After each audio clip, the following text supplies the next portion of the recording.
Bonjour à tous et bienvenue dans cette première rencontre de théorie politique organisée par l'Institut d'études de stratégie et de défense de l'Université Lyon 3. Nous sommes très heureux d'accueillir pour cette première conférence Guillaume Barrera, qui a écrit un livre sur la guerre civile, histoire, philosophie, politique, qui revisite l'histoire du concept de guerre civile en essayant de comprendre ses rapports avec celui de guerre extérieure et comment les philosophes ont pensé depuis l'époque grecque et romaine, mais aussi au Moyen-Âge, ce concept en rapport avec l'intrusion des politiques, des puissances étrangères.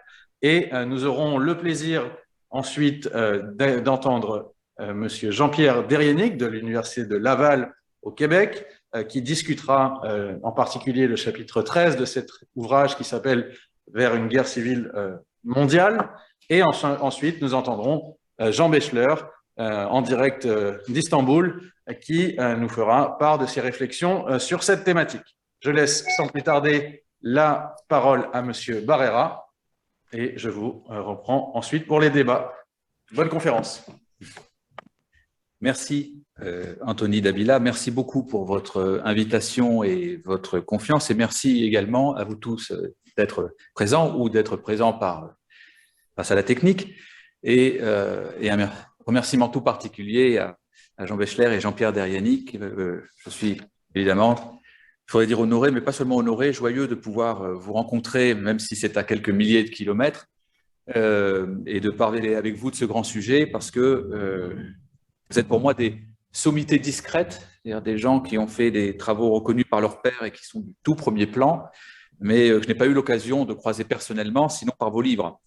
Et donc, c'est une chance inespérée de soumettre mes propres travaux à votre attention et à votre lecture critique. Encore une fois, merci pour avoir permis cela. Alors, j'ai prévu une présentation qui ne sera pas démesurée, mais une présentation en 3 temps de mon livre. Je ne vais pas le résumer parce que ce n'est pas le propos, mais je voudrais, dans un premier temps, expliquer le contexte, j'allais dire, intellectuel dans lequel il a vu le jour, mais plus précisément, les raisons qui m'ont porté à l'écrire, ce que j'ai cherché à faire dans ce livre. Et pourquoi je me suis engagé dans cette voie. Ce sera le premier temps. Ensuite, j'essaierai de dégager, mais très rapidement, les leçons principales de mon enquête, qui s'étendent sur les 14 chapitres. Ils vont de la pensée grecque jusqu'à la guerre civile au Moyen-Orient. Et ensuite, je finirai sur un certain nombre de considérations sur l'expression de guerre civile mondiale, qui est le titre de l'avant-dernier chapitre de mon livre. Alors,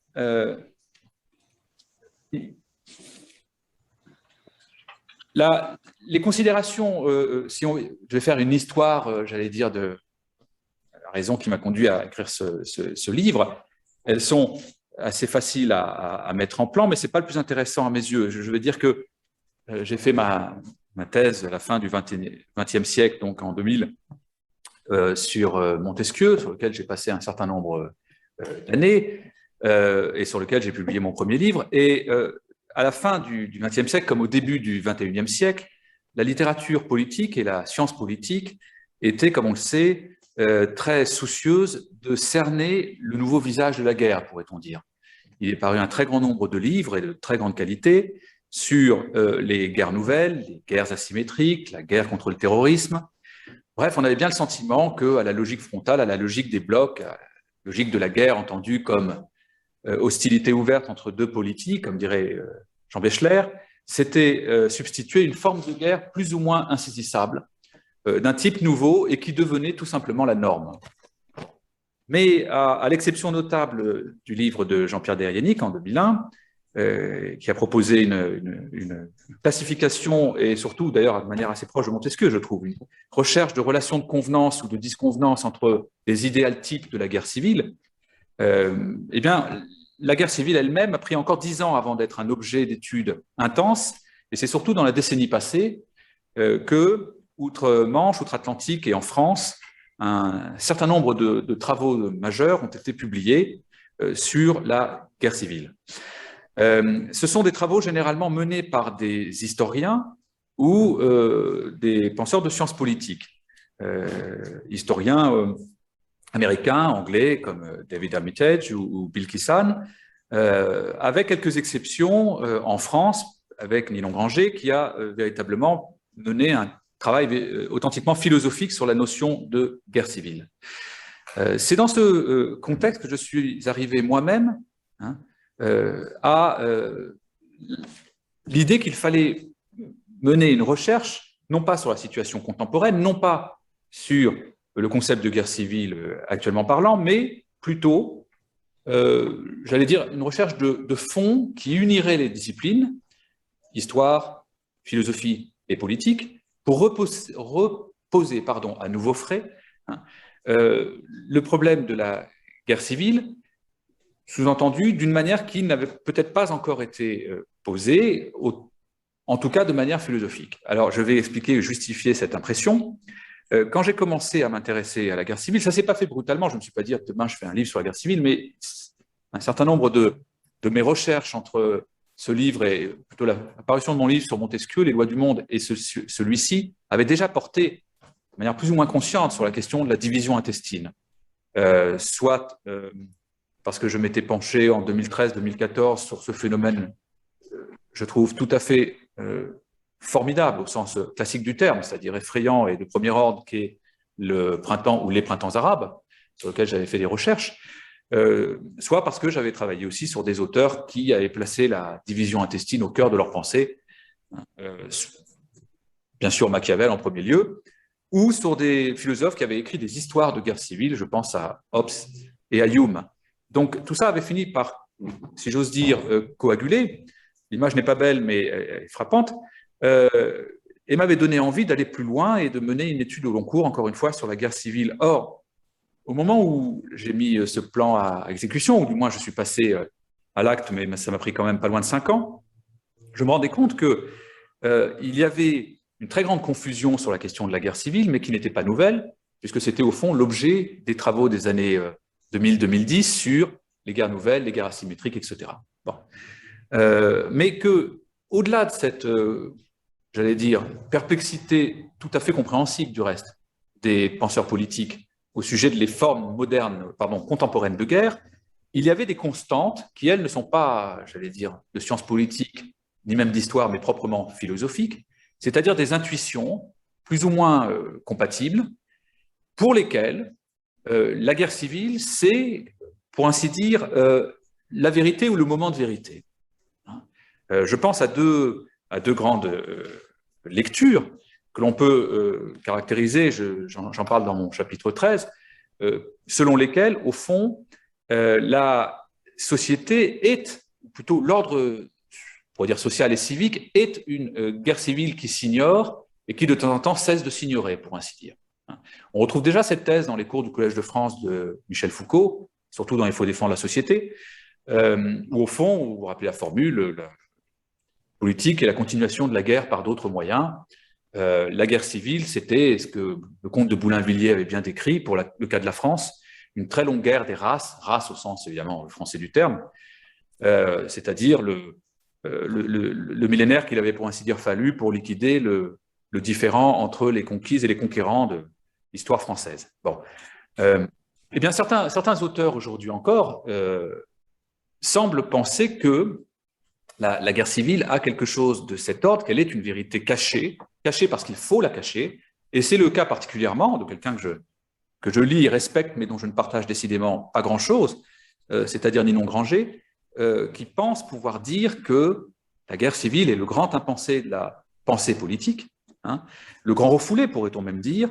La guerre civile est ce qu'il faut, j'allais dire, conjurer en inventant des fictions.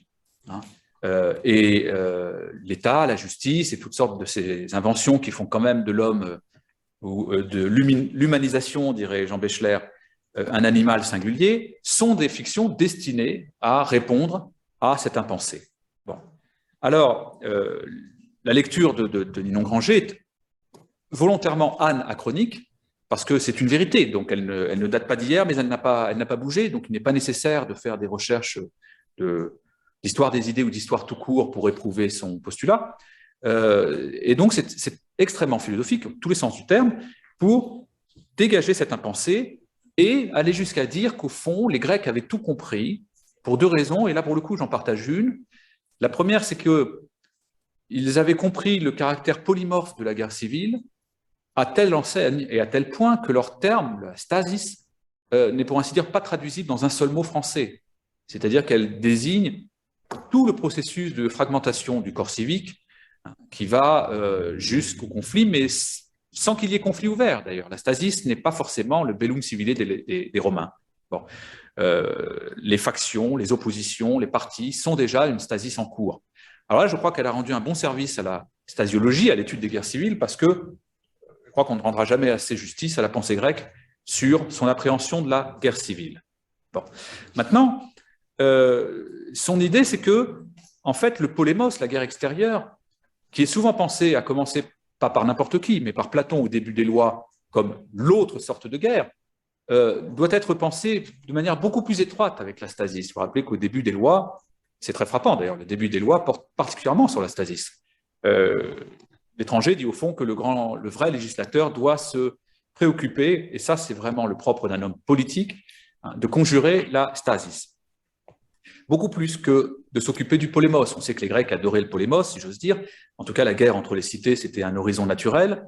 Mais le grand mal, ce qu'il faut vraiment conjurer, c'est la stasis.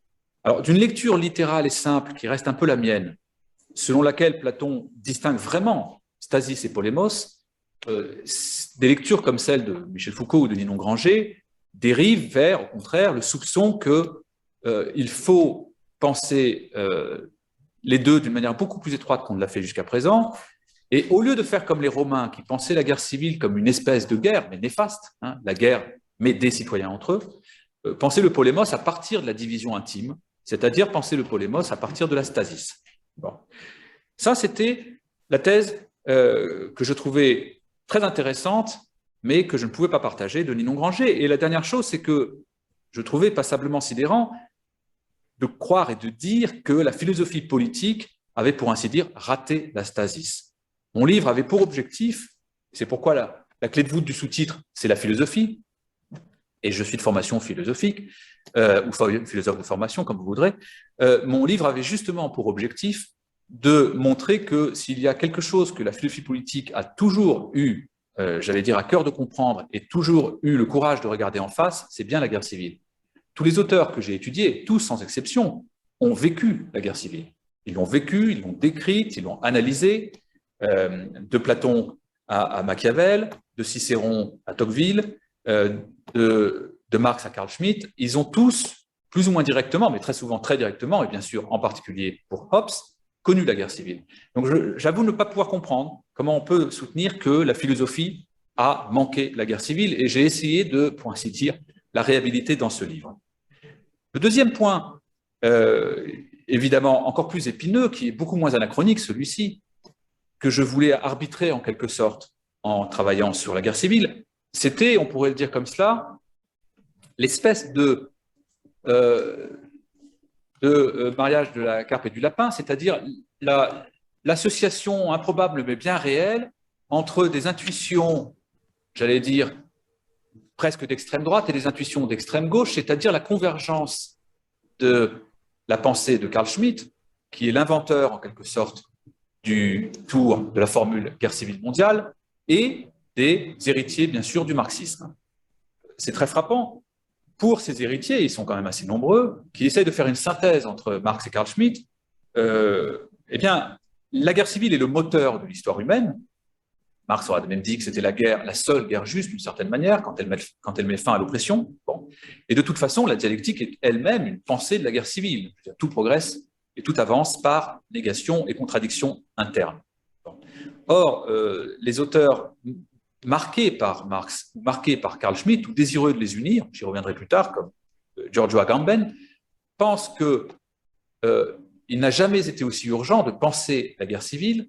Pourquoi ? Parce que la guerre civile dans laquelle nous sommes, c'est une guerre civile mondiale. Donc je voulais examiner, c'est le deuxième point qui m'a conduit à mener ces recherches, cet accent, j'allais dire, apocalyptique, au sens grec du terme, c'est une sorte de révélation, de l'ère contemporaine comme guerre civile mondiale. Les deux autres raisons sont plus courtes, mais je ne crois pas d'ailleurs qu'elles aient joué, ou alors inconsciemment, un grand rôle dans ce qui m'a conduit à écrire ce livre, mais c'est que ce sont des raisons contemporaines, extérieures et intérieures. Extérieures, c'est que le fait est que ma génération, je suis né en 1968, a été non seulement marquée par la fin de la guerre froide et la chute du mur de Berlin, mais par la floraison, la violence ou la virulence des guerres civiles. De décennie en décennie, du Rwanda à l'Algérie et de l'ex-Yougoslavie à l'enchaînement des guerres civiles dans le monde arabe, il est très clair que les guerres les plus, si j'ose dire, traumatisantes, les plus longues, parce que les guerres du Golfe ont été brèves, sont encore des guerres civiles.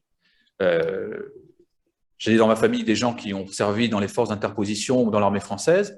Ce qui m'a frappé, c'est que tous ont participé et n'ont participé qu'à des guerres civiles. Vous voyez, en République centrafricaine, en République de Côte d'Ivoire, en Bosnie, au Kosovo et au Mali. Donc, la guerre civile était presque l'horizon naturel de notre époque. Bon. L'autre raison qui est plus évidemment préoccupante, c'est que c'est la raison intérieure. C'est-à-dire que le terme de guerre civile est un terme, mais ce n'est pas nouveau. Et je ne suis pas sûr qu'il faille absolument s'en alarmer, mais enfin, c'est un terme qui résonne beaucoup aujourd'hui.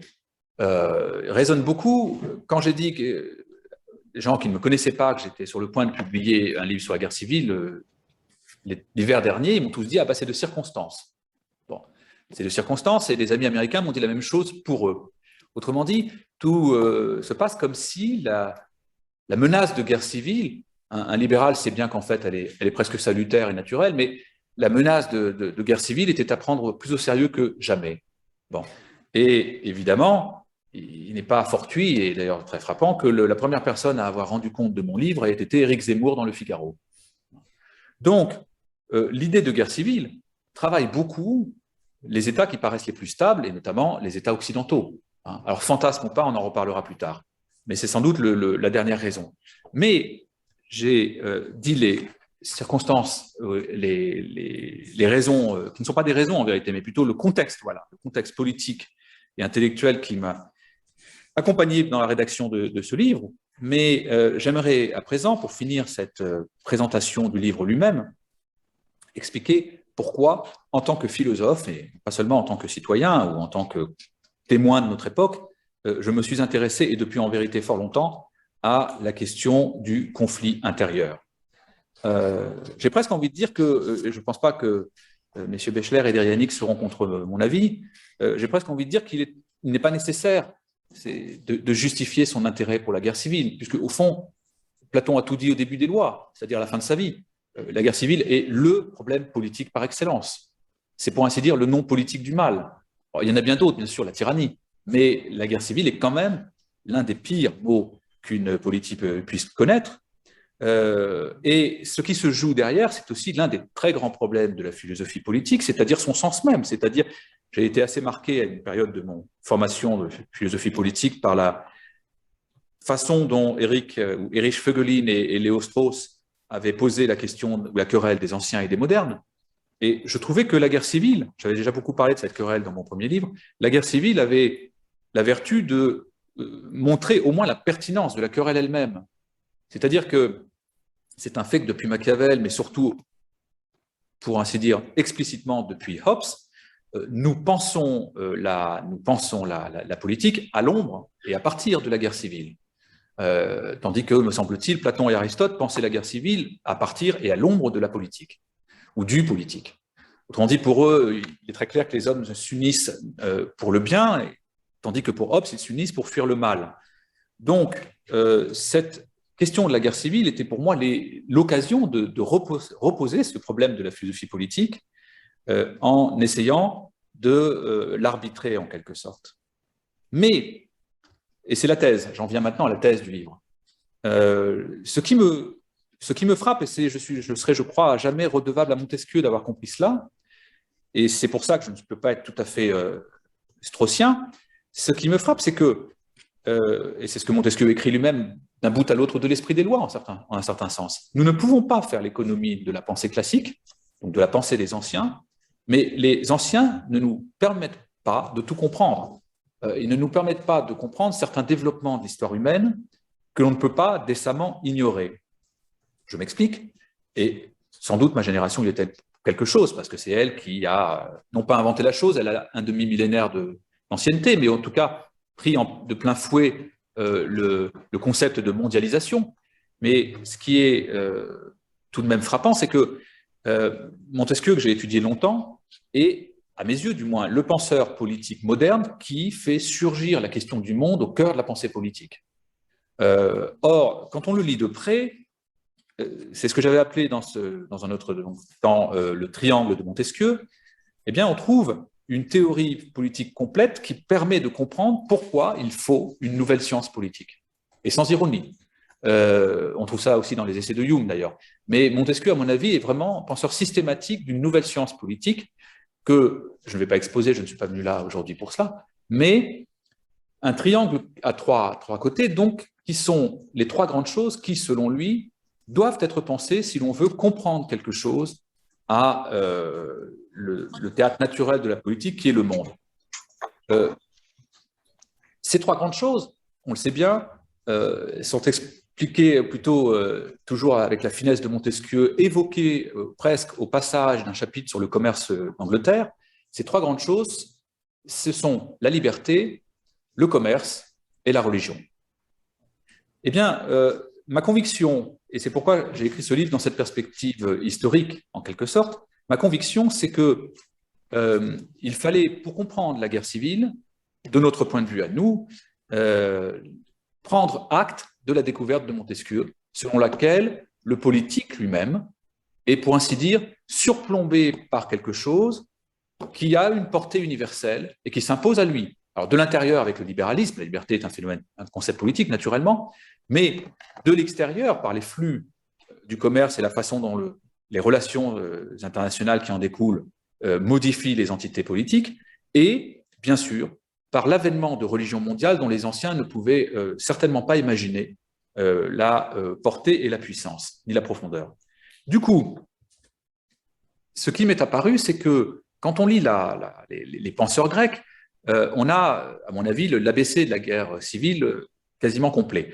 Bon, mais ce sont des Grecs qui se ressentent encore de la grande lutte que la forme politique elle-même, c'est-à-dire la police, la cité, a dû mener pour s'imposer à l'ordre pré-politique qu'on pourrait résumer dans l'ordre des génoi, c'est-à-dire l'ordre des familles. La guerre civile grecque ne peut pas se comprendre si l'on ne se rappelle pas que l'ordre politique s'est imposé à un ordre pré-politique, qui est l'ordre des familles. Eh bien, ce qui me frappe, c'est une analogie en quelque sorte, c'est qu'on pourrait dire que ce que la cité a fait à la famille, les grandes choses de Montesquieu, eh bien, l'ont fait à la politique. C'est-à-dire que ces grandes choses ont imposé un nouvel horizon qui met au défi les corps politiques et qui les somme de prendre, j'allais dire, position par rapport à elles et de répondre à une prétention qui est supérieure à tout corps politique. Je pense que l'origine, j'insiste pour ne pas dire la cause, parce que je ne fais pas de recherche en diabolisme, mais l'origine de cet horizon universel, c'est le catholicisme au sens étroit du terme, c'est-à-dire précis du terme. C'est la prétention d'une Église à valoir catholiquement, universellement pour tous les hommes. Bien sûr, les stoïciens, bien sûr, Alexandre avait pensé à un empire qui regrouperait tous les hommes, à une maison des hommes, pour ainsi dire, comme il y a une maison des dieux, mais ce sont les religions mondiales qui ont étendu véritablement à toutes les nations et par-delà tous les corps politiques leur message et leur doctrine. Donc, et même plus que cela, leur organisation, que l'on peut tenir pour politique elle-même, comme dans le cas de l'Église catholique, dont tous les penseurs politiques ont estimé, de Hobbes à Tocqueville, que la forme romaine était véritablement une forme impériale. Bon. Du coup, le grand arc que décrit mon livre tient compte, je crois que c'est trop peu le cas dans beaucoup d'études sur la guerre civile, de cette intrusion, cette pénétration de l'histoire humaine par le souci d'universalité, pas seulement philosophique, le philosophe l'avait pensé bien avant, bien sûr, mais bien réel, c'est-à-dire ce souci d'unir tous les hommes hein, dans une seule et même communauté, l'Oumma musulmane, ou dans une seule et même église. Et c'est pourquoi le premier et le deuxième chapitre sur Rome, les deux Roms, la Rome païenne et la Rome chrétienne, Et le dernier chapitre sur la fitna et la crise du monde arabo-musulman forme, j'allais dire, une sorte d'écho à peu près logique. Alors, c'était donc l'objet de mon livre, et c'est essentiellement de cela qu'il traite. Je finis là-dessus en disant que j'assume d'une certaine manière, mais je ne crois pas avoir besoin de beaucoup de temps devant un auditoire et des professeurs tels que M. Bechler et Derrienic pour comprendre où je me situe, mais j'assume en quelque sorte le terme de philosophie, mais je propose ici une enquête de philosophie de l'histoire où il ne faut écrire presque ni la philosophie ni l'histoire avec des majuscules. Je veux dire par là que je remonte, comme l'a fait une bonne partie des gens qui m'ont formé dans les années 80 et 90, je remonte vers Kant, et finalement je me rends compte, quoique je ne sois pas un pur kantien ou un kantien purement orthodoxe, que l'idée d'une histoire universelle d'un point de vue cosmopolitique tient une ligne extrêmement étroite, mais extrêmement juste, à mon avis, entre l'histoire et la philosophie. Et Kant le dit lui-même, il faudrait faire des réflexions, mais bien sûr, l'idée directrice et un jugement régulateur, pas déterminant, des réflexions sur l'histoire universelle qui ne prétendent pas entrer dans les desseins de la Providence, mais qui puissent aller au-dessus, au-delà de, j'allais dire, la précision et en même temps la modestie de l'historien. Bon. Et bien finalement, je me suis rendu compte que mon projet et mon intention épousaient assez le plan kantien, le projet kantien, puisque le fil directeur, le Leitfaden, comme dirait Kant, que j'ai suivi est précisément le sien, hein, c'est-à-dire l'idée d'universalité. C'est l'idée d'universalité. Donc, on peut s'y tromper et croire qu'au fond, je suis un disciple ou un lecteur attardé de Marx et de Hegel, et que j'essaye de ranimer ce que la fin du XXe siècle semblait avoir éteint, c'est-à-dire l'idée qu'il y a bel et bien quelque chose comme une histoire universelle intelligible dont je pourrais être le confident. Je n'ai pas cette prétention, mais j'ai la prétention, qu'un historien évidemment me reprochera, d'essayer de comprendre les tribulations de l'universalité en politique sous le schème de la guerre civile. Donc, j'ai l'impression, pour conclure ce premier moment, que je ne crois pas m'être trompé en pensant que la guerre civile est un des biais par lesquels nous pouvons comprendre, premièrement, la question politique en général, et deuxièmement, le phénomène de la mondialisation, en particulier, que j'avais essayé de comprendre avec l'aide d'un penseur vieux de 250 ans, grâce auquel, malgré tout, j'avais trouvé des leçons qui me paraissent toujours très éclairantes. Voilà quelle était mon intention. Je passe maintenant aux leçons de mon enquête. Pas à ces moments, je ne vais pas, rassurez-vous, résumer, d'ailleurs, je ne serai pas très, très long encore, les différents chapitres que j'ai consacrés à la guerre civile, d'autant que vous l'avez peut-être ou lu ou sous les yeux. Alors, bien sûr, donc, je passe aux leçons de mon enquête et à ce que j'ai essayé de dégager. Je vois un petit peu. Je vous en prie.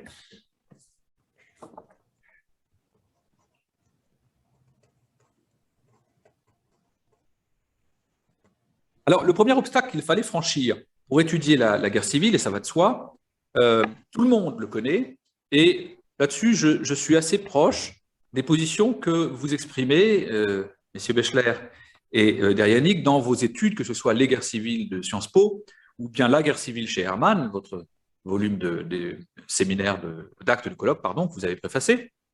C'est-à-dire que, alors je ne dirais pas que c'est un faux vrai problème, mais la question épineuse qui affronte ou que doit affronter toute personne qui travaille sur la guerre civile, c'est bien sûr de savoir ce qu'est la guerre civile et si tant est que la guerre civile est une définition. Bon, alors là, pour le coup, j'ai pris effectivement, c'est le sens de la toute première phrase de mon livre, j'ai pris le parti large, comme on dit, c'est-à-dire, je ne suis pas entré dans des querelles qui ne sont absolument pas superficielles, hein, ni sans intérêt, que l'on trouve dans toutes sortes de livres pour cerner le sens propre de la guerre civile ou au contraire lui trouver des synonymes, guerre intestine, sécession, etc., ou guerre hybride, parce que c'est pas qu'on n'en finirait pas, mais c'est que je crois réellement le problème insoluble. je crois que tous ceux qui ont pensé à la guerre civile ont rencontré le même problème conceptuel, c'est-à-dire, je définis la guerre, pour ma part, civile, comme la guerre que se font les citoyens. Alors, définissant la guerre civile ainsi, je l'entends au sens propre du terme, c'est-à-dire la guerre civile, c'est le type de guerre, c'est cette guerre que se font les citoyens. Je ne pense pas ça en romain. Les Romains auraient dit le bellum civile, c'est l'espèce du genre bellum. Néfaste, impie, bon. Non, ça serait espèce et genre. Je ne pense pas à la guerre civile comme une espèce du genre guerre. Elle est plutôt sui generis, c'est un genre à soi seul, et c'est la guerre que se font les citoyens, sachant que les citoyens ne se font pas la guerre, nécessairement, bien sûr, comme les États. Ils peuvent. Hein. La guerre d'Espagne a fini par être une guerre de bataille rangée, la guerre de sécession, et j'en passe et d'autres. Elle peut avoir une forme interétatique, c'est quasi interétatique, c'est clair. Bon. Mais elle peut avoir des formes totalement différentes. Et donc, quand on se donne cette formule, on peut, comme le lit de Procuste, l'étendre indéfiniment ou presque. Bon. Maintenant, évidemment, le talon d'Achille, et j'en conviens de cette définition, c'est que la question qu'on peut poser, c'est oui, mais guerre, c'est clair, mais qu'entendez-vous par citoyen? Qui est citoyen de qui? Bon. Qu'est-ce que vous appelez une police, une politie, une policie, une confédération, une fédération Qu'est-ce qui mérite le nom de guerre civile? C'est un problème très ancien. On lit dans l'enquête sur les fondements de la morale de David Hume, une analyse assez remarquable d'ailleurs qui préfigure en prudence les textes de Clastres sur les Indiens d'Uruguay, où Hume dit au fond, ces tribus, quoiqu'elles ne fussent pas gouvernées comme nous sommes, autrement dit, elles n'ont pas de gouvernement, connaissaient le phénomène de la civil war. Il emploie le terme de guerre civile, tout en reconnaissant, sans que ça lui paraisse contradictoire, qu'il ne s'agit pas de citoyens. Donc, si on était en extrême logique, en fait, on arrive à des problèmes extrêmement épineux lorsqu'on demande ce qu'est une guerre civile, puisqu'elle suppose qu'on définisse clairement la police elle-même, l'entité politique, et la relation civique. Ce qui est évidemment extrêmement délicat. Alors, l'autre problème, mais ça on l'a très bien fait du reste, et c'est pour ça que je ne voulais pas répéter des choses qui ont été déjà bien faites, l'autre problème c'est qu'évidemment, c'est toujours un enjeu majeur que de déclarer la guerre civile, autrement dit de reconnaître l'état de guerre civile. On sait bien que la plupart des guerres civiles, on en a encore l'exemple sous les yeux, sont des guerres qui ne sont pas reconnues comme guerre civile par les belligérants. Puis il est extrêmement important d'être reconnu comme belligérant, ou extrêmement urgent pour le pouvoir qui défend, pour ainsi dire, son pouvoir, son autorité, de ne pas reconnaître les belligérants comme belligérants, mais comme rebelles, séditieux, sécessionnistes, etc. Je n'ai pas cherché à résoudre ce problème, mais je pense que nous aurons l'occasion tout à l'heure d'en discuter parce que il m'arrive à moi, comme à tout le monde, d'affronter le problème de la subsomption, c'est-à-dire tel conflit qui est un conflit intestin, qui est un conflit clairement j'allais dire, interne à un État, mérite-t-il pour autant d'être nommé guerre civile? Bon, j'y reviendrai tout à l'heure, car je suis certain, et j'ai mes prémonitions, que le cas du Mexique nous donnera l'occasion de ferrailler sur le problème de la guerre civile. Alors, j'ai plutôt cherché donc, dans ce livre à montrer de quelle manière j'allais dire, des grandes choses dont je parlais tout à l'heure, religion, liberté, commerce, avaient donner à la guerre civile des visages, des faces que la pensée antique ne pouvait pas connaître. Mais j'ai commencé par rendre à celle-ci tout ce qui lui revenait, c'est-à-dire l'essentiel, l'essentiel étant exprimé en deux ou trois phrases d'Aristote, selon lequel, au fond, la plupart des séditions, des staseis, se naissent d'une rupture du lien civique, ou plus précisément, d'une rupture de la justice et de l'amitié.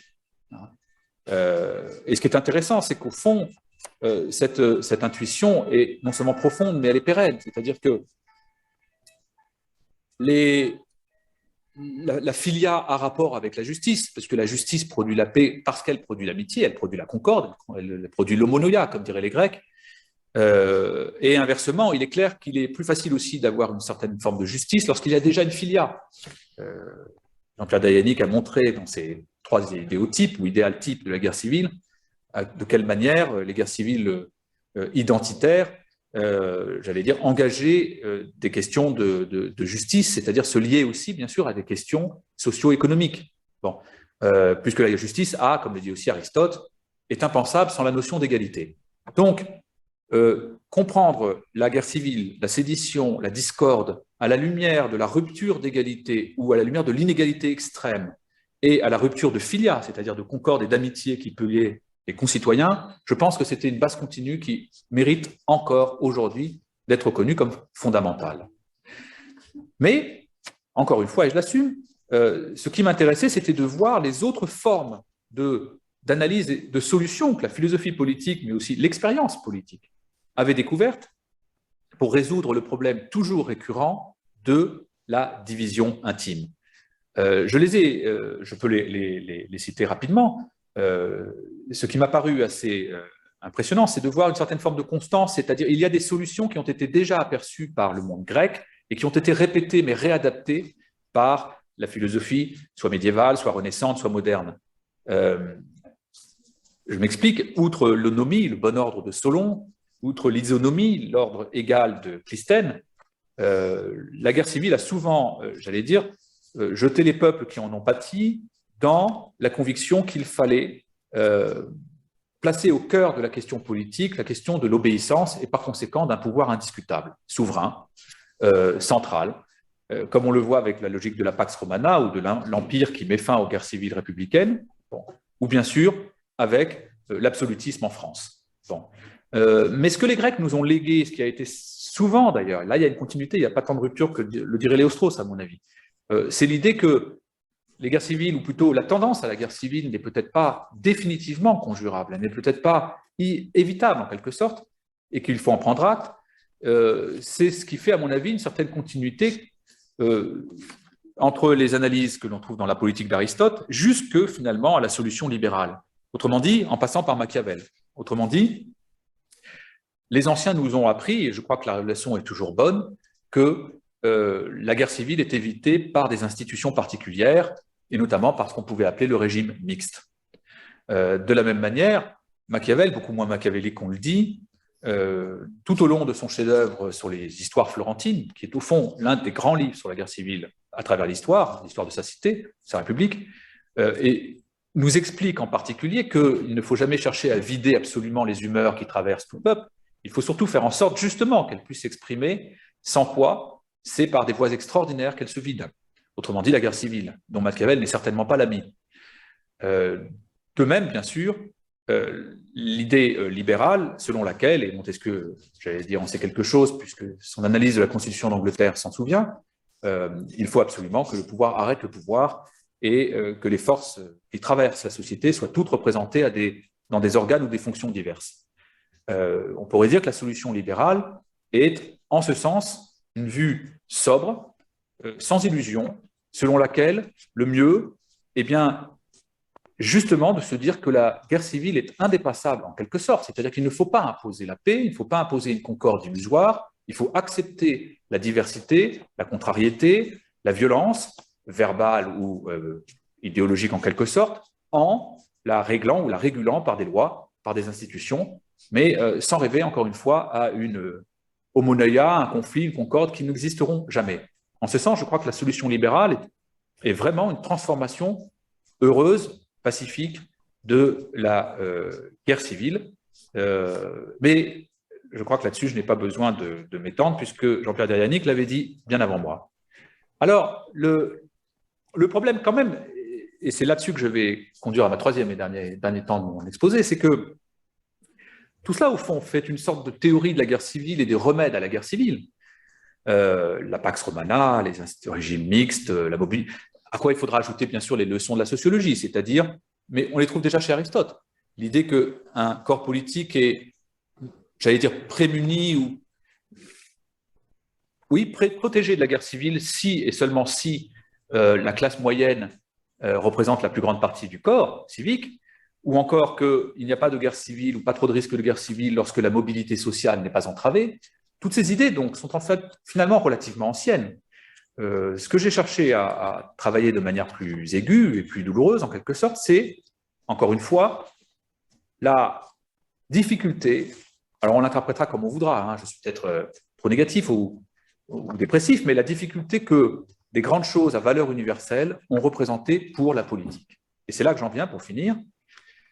C'est-à-dire que les corps politiques ont fait face à des mouvements spirituels ou politiques, ou on pourrait dire politico-économiques, qui ont relativisé l'autonomie du politique lui-même et qui l'ont, encore une fois, on pourrait dire déclassé, hein, en l'intégrant à un souci qui lui-même a le monde pour horizon, qui est le souci d'universalité. Les religions mondiales, mais je crois vraiment on doit se le rappeler quand on pense à la guerre civile aujourd'hui, puisqu'on l'a sous les yeux, les religions mondiales, du christianisme et le christianisme notamment et l'islam, ou bien ce que j'appellerais volontiers ici l'idéologie démocratique. Je l'appelle idéologie au sens où finalement on peut difficilement avouer, au sens confesser une préférence politique aujourd'hui sans se dire démocrate, mais tout en sachant que le mot démocrate est tout sauf clair, puisque, et Raymond Aron l'avait bien dit en son temps dans l'essai sur les libertés, nul ne nous dit jusqu'où doit aller ou où doit s'arrêter le cœur de la démocratie, c'est-à-dire l'idée d'égalité. Donc, en ce sens, Montesquieu aussi avait déjà parlé de l'esprit d'égalité extrême, au livre 8 de l'Esprit des lois. L'esprit d'égalité extrême est, j'allais dire, la tendance, le penchant naturel de la démocratie elle-même. En ce sens, je pense que c'est une des leçons que j'ai essayé de dégager de ce livre, l'idée que la démocratie, justement parce qu'elle met fin à l'inégalité, met fin ipso facto à la guerre civile, est à mon avis un peu simple. Je crois que la démocratie, au contraire, introduit un moteur indéfini, une recherche d'égalité dont elle ne nous donne pas exactement le terme, qui a pu produire, lui aussi, un certain nombre de guerres civiles.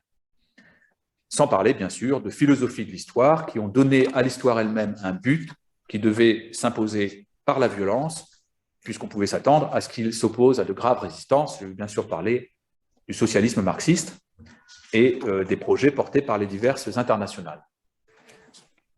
Je finis maintenant par, mais je serai très bref parce que je pense qu'en vérité c'est là-dessus que nous allons discuter, donc j'y répondrai plutôt sous forme de réponses aux questions ou de remarques sur vos critiques, sur cette expression extrêmement frappante qui est bien sûr la guerre civile mondiale et à laquelle j'ai consacré un chapitre, mais qui est suivi par un exemple en quelque sorte, de mini-guerre civile mondiale, c'est-à-dire ce que l'on pourrait appeler la fitna ou la division du monde arabo-musulman.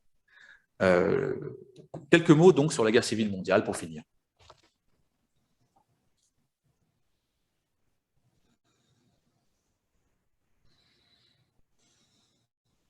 Alors, le terme est entré dans les mœurs à cause des écrits, enfin plutôt dans les écrits de plusieurs philosophes de très grande ampleur, ou juristes, et pour n'en citer que 3 ou 4, on le trouve déjà dans l'essai sur les révolutions d'Hannah Arendt, on le trouve évidemment d'ailleurs sous un point de vue plus polémique que juridique pour le coup chez Carl Schmitt, on le retrouve chez les élèves de Carl Schmitt et notamment chez Roman Schnur, dans le Weltbürgerkrieg, la guerre civile mondiale, et on le retrouve pris sans guillemets dans les écrits d'un philosophe politique italien célébrissime qui est Giorgio Agamben dans un petit livre sur la guerre civile, la stasis.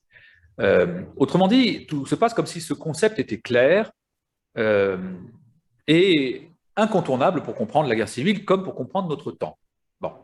Alors, on le sait bien, chez les Schmittiens, chez Schmitt et Schnur, la guerre civile mondiale est finalement quelque chose qui a commencé essentiellement, au fond, avec la Révolution française, qui est une déclaration de guerre du nouveau régime à tous les anciens régimes et qui met en demeure tous les corps politiques de se subordonner à une déclaration universelle des droits de l'homme et du citoyen et qui, j'allais dire, colporte cet idéal à la pointe des baïonnettes, mais surtout qui a engendré à son tour toutes sortes d'avatars, jusqu'au marxisme bien sûr, mais aussi jusqu'à la vision, comme on sait pour Carl Schmitt, américaine propagée par Woodrow Wilson et après lui par Roosevelt, selon laquelle la démocratie doit être absolument imposée, démocratie à l'américaine, sur la surface entière de la Terre.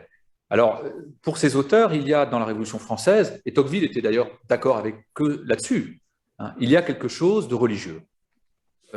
Il y a un souffle, un prosélytisme, un horizon quasi eschatologique, et une vérité qui s'impose et doit, j'allais dire, l'emporter par-dessus la tête de tous les corps politiques concrets ou particuliers, c'est-à-dire réels.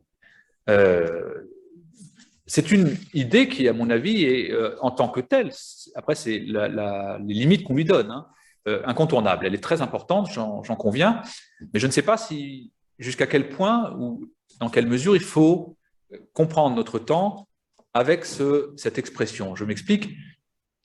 Pour ma part, c'est pour ça que le chapitre, il ne faut jamais le perdre de vue, porte un point d'interrogation. Hein, ce n'est pas vers une guerre civile mondiale, mais c'est vers une guerre civile mondiale, point d'interrogation.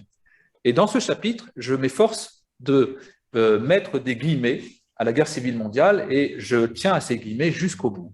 Je vais simplement, pour finir, justifier ces guillemets. Je crois que même ces auteurs savaient très bien, à commencer par Carl Schmitt, hein, dans le concept du politique, savaient très bien que, et c'est pour revenir à la question de la définition, il n'est pas possible de parler de guerre civile pour un ensemble qui n'est pas un corps politique. Or, le monde est un pluriversum et non pas un universum. Il n'y a pas d'unité politique du monde et par conséquent, pour être sobre, il n'y a pas de guerre civile mondiale. Pour ma part, je tiens à cette précision parce qu'elle me semble non seulement sobre, mais salutaire. En ce sens-là, enlever les guillemets, c'est propager une certaine forme de confusion dans les idées. Autrement dit, il n'y a pas de guerre civile mondiale au sens propre. Cela dit, une longue tradition de pensée qui remonte au meilleur et qui a conduit à des oppositions ou des querelles intellectuelles de premier ordre, dit que ces guillemets elles-mêmes, ou la métaphore en quelque sorte, au sens propre, ne sont pas indues. Je m'explique. Après tout, c'est Platon qui, dans la République, parlant de la guerre du Péloponnèse et des guerres que se livraient les cités grecques, même si ces cités grecques avaient des origines doriennes ou ioniennes ou attiques différentes, emploie le mot stasis et non pas polémos. C'est-à-dire qu'il ne nous parle pas d'une guerre extérieure, il dit le monde grec est en guerre. Du coup, la question c'est qu'est-ce qu'on appelle le monde cette fois-ci? Ce n'est pas quel est le corps politique en question, mais de quel monde parle-t-on? Si l'on parle par exemple du monde arabo-musulman, je pense qu'il n'est pas placé d'estimer qu'il est dans un état de guerre civile. Une guerre civile mondiale à l'échelle du monde arabo-musulman. De même, comme disait le maréchal Lyautey en 1914, je ne veux pas participer à cette guerre civile, beaucoup d'auteurs et d'acteurs ont estimé que la guerre de 30 ans, qui va de 1914 à 1945, a été ou mérite vraiment le nom, sans guillemets, de guerre civile européenne. Or, c'est très intéressant de voir comment on est passé de l'idée de guerre civile européenne à guerre civile mondiale. C'est pourquoi, d'ailleurs, j'ai consacré un chapitre assez détaillé à ce qui a été, je crois, pour les acteurs, mais pour la pensée aussi, un moment charnière, c'est-à-dire la guerre d'Espagne. La guerre civile européenne, au fond, pour le coup, c'est un concept que la science politique a presque validé. Les grands débats, en général, de marxistes, anti-marxistes, qui ont animé l'historiographie européenne dans les années 70, 80, 90, ont tourné autour de cette question. Est-ce qu'on peut parler d'une guerre civile européenne? Nolte d'un côté, Enzo Traverso de l'autre, ou Eric Hobsbawm estime que le concept est tout à fait valide. L'Europe est entrée en guerre. Donc c'est une guerre civile. C'est une guerre civile. Alors évidemment, les conférences de Carl Schmitt en 1943 donnent de l'eau au moulin de ceux qui estiment qu'il faut aller jusqu'au bout. Au fond, cette guerre civile n'est pas restée la guerre civile européenne, elle est devenue la guerre civile mondiale, pensée qui a évidemment particulièrement agité les penseurs tout au long de la guerre froide par l'extension de cette guerre civile européenne et des grandes idéologies qui s'y affrontaient sur la scène du monde. Et d'un point de vue, j'allais dire, spontané, on peut difficilement ne pas voir qu'en effet, ce qui était en germe dans les guerres de religion du XVIe siècle, ne concernait encore que la chrétienté. Je crois d'ailleurs que vous avez fait une histoire de de cette histoire à 3 temps, Monsieur Deryanik, dans votre livre sur les guerres civiles, a pris une forme, j'allais dire, occidentale avec la démocratie contre l'ancien régime, mais mondiale avec la guerre froide, c'est-à-dire l'affrontement du communisme et du libéralisme. Donc, ce n'est pas une vue de l'esprit, en quelque sorte. Pourquoi ne pas parler alors de guerre civile mondiale? Alors, le problème, c'est qu'on arrive à l'herméneutique, en fait. C'est-à-dire que qu'est-ce qu'on entend exactement par guerre civile mondiale? Je pense au texte que je trouve brillant, mais très contestable, et presque trop brillant pour être juste, de Giorgio Agamben, précisément, pour qui, en fait, nous sommes dans la guerre civile mondiale, mais alors, il ne se rend presque pas compte lui-même à quel point c'est contradictoire, parce qu'il n'y a plus de politique. Il n'y a plus de politique, c'est-à-dire, il le dit lui-même dans son essai, hein, le monde est une oikos, maison en grec. Autrement dit, nous sommes dans la gestion économique globale. Le capitalisme a triomphé sans réserve.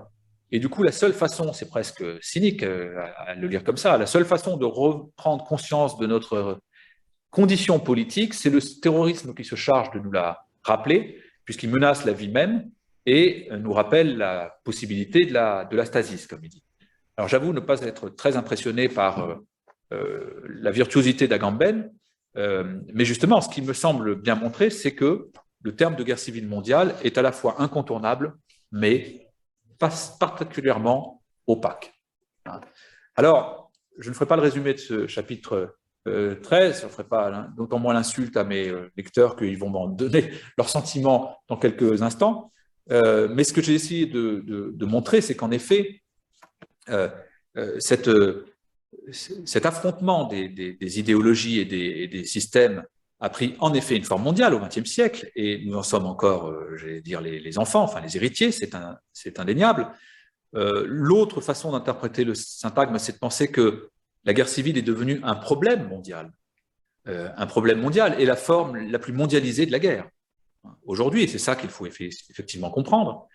Et cela peut s'expliquer à la fois par le reliquat ou l'héritage des empires en décomposition ou en recomposition, empire dans lequel on trouvera des empires au sens propre, terrestre, des empires au sens hybride, c'est-à-dire à la fois propre mais à cheval entre le politique et l'économique, l'empire de la mer, et des empires au sens, alors second mais politique tout de même, c'est-à-dire les religions. L'Oumma est une forme d'empire en puissance quand même, et l'effet de l'empire du commerce, comme aurait dit Montesquieu, par lequel tout est entré en flux et tout est en contact avec tout. Nous sentons bien en effet que dans le monde, et il ne se reformera pas dans le sens de la particularisation, même si je reconnais avec Jean-Pierre Deryanik que le nationalisme reste une des formes les plus menaçantes de guerre civile, eh bien, les concepts de circulation et de contagion sont absolument incontournables pour comprendre les guerres civiles.